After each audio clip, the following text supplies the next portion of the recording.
What if I told you there was a one-eyed war addict who faked his age, defied kings, and loved battle so much he literally threw his glass eye out the window just to get back to the front lines? Meet Adrien Carton de Wiart, history's most hardcore soldier. You're born into an aristocratic family in Brussels, 1880. Your name? Adrien Carton de Wiart. Your mom's Irish, and your dad, a powerful Belgian lawyer and diplomat. Or so she says. Rumor has it your real father might actually be King Leopold II. Yeah, that guy. Not exactly someone you want to be linked to. But your mom dies when you're 6, so no one ever finds out the truth. Your dad remarries, and suddenly your life is headed down a path you didn't choose. He wants you to follow in his footsteps and study law, so he ships you off to a top-tier boarding school in Oxford. You go along with it, trying to make him proud. But while you're there, you learn about war, and it's like discovering your true purpose. The thrill, the danger. You're hooked. You decide then and there, you're going to war the first chance you get. That chance comes during the Second Boer War in South Africa. Only problem? You're 19, and the minimum age to enlist is 20. Oh, and you're not even British. Minor issues. You forge a name, Trooper Carton, claim you're 25, and submit your application. You even threaten to fight for the Boers if the Brits won't take you. Luckily for them, they don't do background checks, and you're on your way to battle. But the reality of war hits harder than the textbooks ever warned. Trenches, barbed wire, chaos everywhere. People dying all around you. It's horrifying, and exactly what you'd hoped for. Then one day, you spot barbed wire holding your unit back. You ask your colonel for permission to clear it. He calls you a fool and says no. But you soon learn why. Boer snipers nail you in the stomach and groin. You're shipped to the medics, who find out who you really are. Busted. You're sent back to Oxford. Everyone at school thinks you're a war hero. But you're miserable. It wasn't glorious enough. So, you stay in the British Army. They send you to India, where nothing happens except workouts and hunting trips. After 8 long years, you finally become a British citizen in 1914. And just in time, World War I is about to explode. You're dying to fight, so they send you to British Somaliland, where your mission is to ride camels and take down a rebel leader they call the Mad Mullah. You're not thrilled. The rest of the army is gearing up to fight Germany, the toughest force in Europe.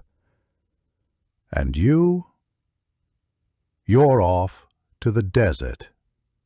Lame. Still, you make the most of it.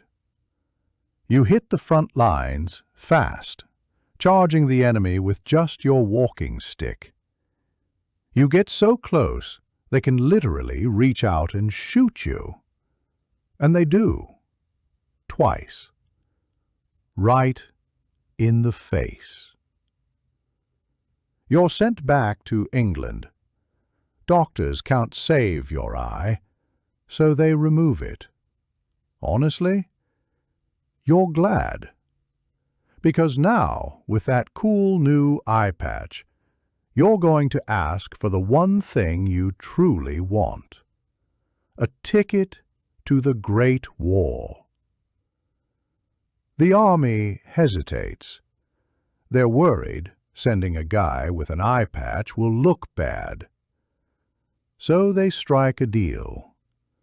Wear a glass eye, and you can go. You accept. Then, on the way home, You roll down the taxi window, take out the glass eye, and chuck it into the street. You slap the patch back on. If you're going to war, you're doing it your way. Soon you're in France. Trenches, bombs, screaming shells, it's everything you ever dreamed of. But your fellow soldiers keep yelling at you to duck. Duck? How are you supposed to see the war if you're always ducking? Absolutely. Your second-in-command walks up to you in the trenches and says, "Sir, I really wish you'd start ducking when those shells come." You're about to laugh it off when another shell slams into the ground. Boom! You both hit the dirt like rag dolls. You get up, brush yourself off, and see a hand lying next to you. That glove. That looks familiar. Oh no. You look down. Your left hand is shredded. The palm is blown through, fingers barely hanging on by threads of skin. And worse, it's the one day you decide to wear a wristwatch. Now it's in pieces, melted into your flesh. You stumble to the medical tent, bloodied but calm. You ask the surgeons to just take the fingers off. They refuse. Too dangerous, they say. So for years they poke, prod, and try to fix it. Until one day, you've had enough. You march in and say, "Cut it off." Now, you've got one eye, one hand, and an unshakable desire to return to the front. You head to the Battle of the Somme, the bloodiest day in British military history.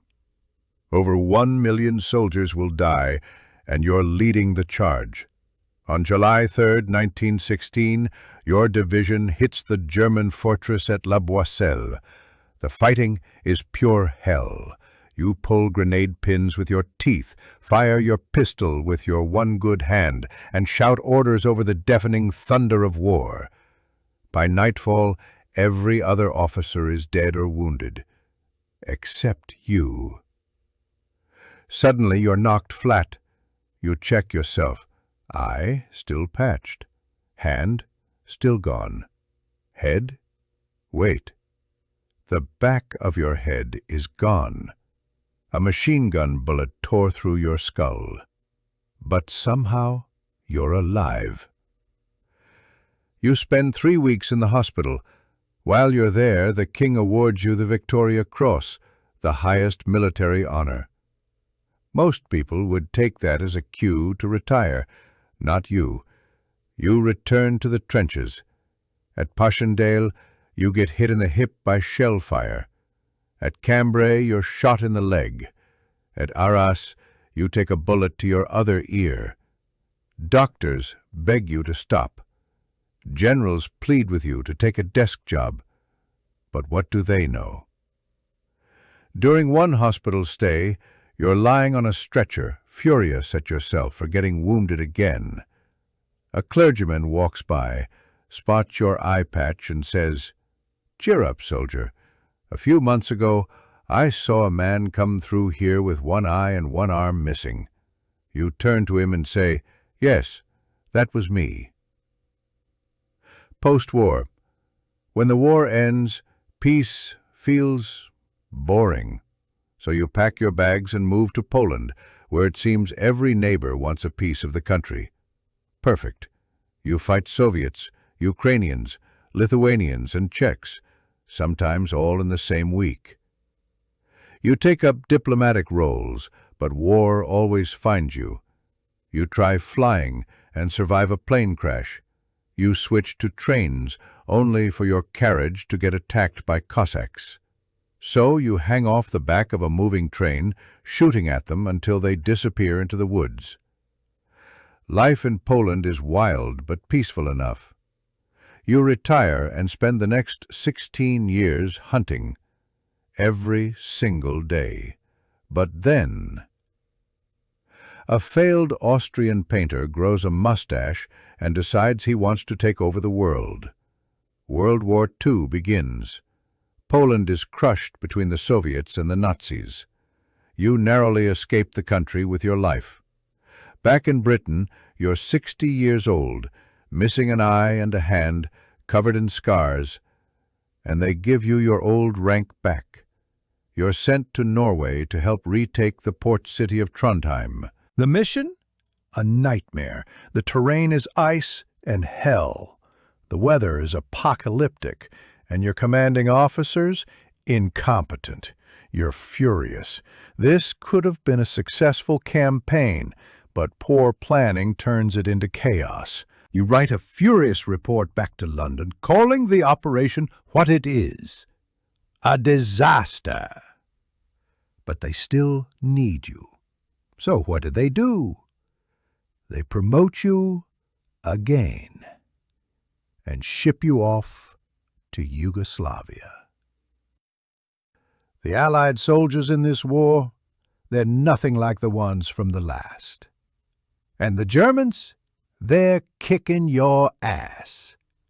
Eventually, your unit gets pulled out and sent to Northern Ireland. You figure your military career is over, finally. But then, you're selected for a special diplomatic mission to Yugoslavia.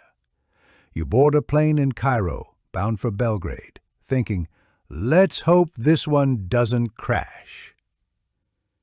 It crashes, right off the coast of Italian-controlled Libya. You swim to shore, only to be arrested immediately. Turns out you're kind of a big deal. The Italians realize you're too valuable to leave in some backwater camp, so they transfer you to Italy. There you remain a prisoner for 3 years. You attempt to escape, not once, not twice, 5 times. And on the last try, you actually get out. You spend 8 days in northern Italy disguised as a local civilian, except you don't speak Italian.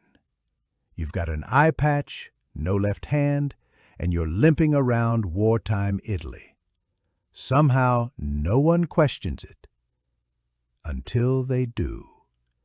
You're captured again. Eventually, Italy's had enough of the war and they start negotiating. You're a bargaining chip now. To sweeten the deal, the Italians offer you a fine Italian suit for your transfer back to Britain.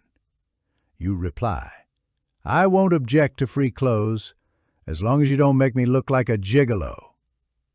Back in Britain, you think maybe this time you'll rest. Nope. Your old friend Winston Churchill calls you up. He needs a man in China, someone tough, unbreakable, diplomatic, and fluent in bullets. That's you.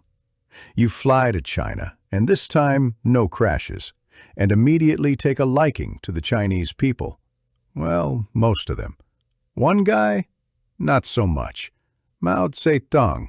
He's big on communism, and you're very much not.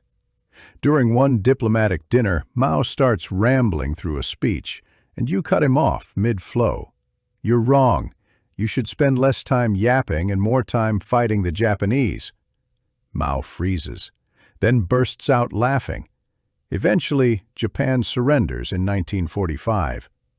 You're present at the official surrender ceremonies, representing Britain, of course, and with the war finally over, you retire for good. You're 67 years old. On your way back, you stop in French Indochina just to take in the scenery. And there, of all places, you slip on a coconut mat, break a few ribs, and get knocked out cold. Seriously.